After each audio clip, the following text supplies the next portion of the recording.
Hello friends, எல்லோரும் எப்படி இருக்கீங்க? நல்லா இருக்கீங்களா? வாங்க இன்றைக்கி நம்ம மணப்பாடு கடற்கரையில் அமைந்துள்ள அந்த தூண்டில் வளைவை பற்றி பார்க்கலாம். மணப்பாடு நம் தென் தமிழகத்தின் கடற்கரையில் அமைந்த அழகும் வரலாறும் கலந்த ஒரு சிறிய கிராமம்.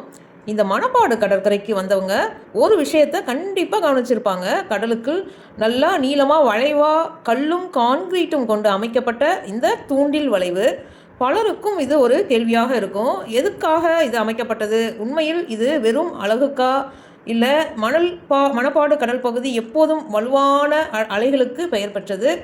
மழைக்காலம் மற்றும் புயல் காலங்களில் கடல் அலைகள் நேரடியாக கரையை தாக்கி மணலை கரைத்து சென்றது. இதனால் கடற்கரை அரிப்பு, மீனவர்களுக்கு படகுகளுக்கு சேதம், கரையோர வீடுகளுக்கு ஆபத்து என்ற பிரச்சனைகள் ஏற்பட்டன. இந்த சிக்கல்களுக்கு தீர்வாக அரசாங்கம் அமைத்ததுதான் இந்த தூண்டில் வளைவு. இந்த அமைப்பு கடலில் இருந்து வரும் அலைகளை நேரடியாக கரையை அடைய விடாமல் முன்பே அதன் வேகத்தை குறைக்கிறது. மேலும் அலைகள் இந்த வளைவை மோதும் போது அவை சிதறி செல்லும். அதனால் கரை பாதுகாக்கப்படுகிறது. மீனவர்களுக்கு இது ஒரு பெரிய பாதுகாப்பு. படகுகளை கரையில் நிறுத்த இப்போது அதிக பாதுகாப்பு கிடைக்கிறது. அதே நேரத்தில் இந்த தூண்டில் வளைவு மணலை தடுத்து நிறுத்துவதால் கடற்கரை அகலமாகவும் நிலைத்ததாகவும் மாறியுள்ளது.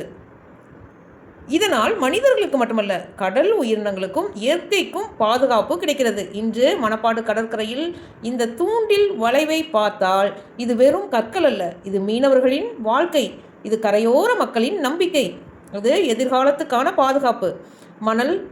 மணப்பாடு கடலில் உள்ள இந்த தூண்டில் வளைவு கடலை எதிர்த்து அல்ல, கடலோடு இணைந்து மனித வாழ்வை காக்க அமைக்கப்பட்ட ஒரு அமைப்பு.